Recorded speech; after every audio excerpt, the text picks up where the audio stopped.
Terima kasih pemirsa, Anda masih bersama kami di Liputan Metropolis Malam. Guna mengamankan sejumlah TPS pemilu di wilayah Kabupaten Oku Timur, ratusan personil Polres Oku Timur dan BKU Polda Sumsel diturunkan ke sejumlah TPS untuk melakukan pengamanan.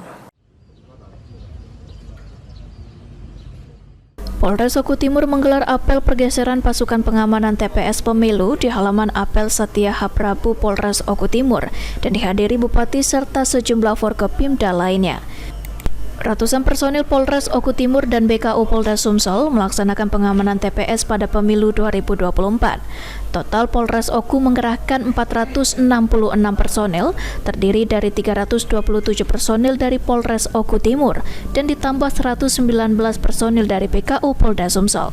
Dengan jumlah personil yang diturunkan, diharapkan pelaksanaan pemilu serentak tahun 2024 di Kabupaten Oku Timur berjalan lancar tanpa kendala.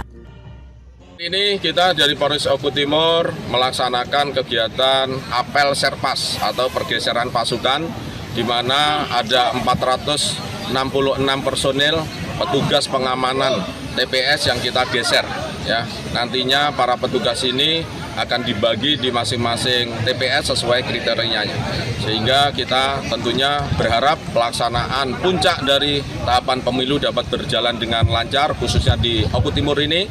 Ya, tentunya tidak ada gangguan dalam tahap pencoblosan dan penghitungan suara. Sementara itu, Bupati Oku Timur Lanosin Hamzah menghimbau masyarakat Oku Timur untuk tetap menjaga kondusivitas pada pelaksanaan pemilu 2024 agar pemilu damai dapat tercapai.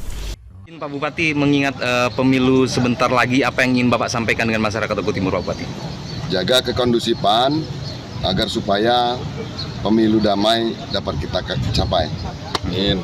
Untuk persentase, kira-kira berapa persen untuk peserta pilih di Oku Timur? Harapan saya tingkat kehadiran dalam TPS di atas 80%. Bupati juga berharap pada pemilu kali ini, tingkat partisipasi pemilih di Kabupaten Oku Timur dapat mencapai persentase di atas 80%. Elvandri Jeffreyadi, PAL TV.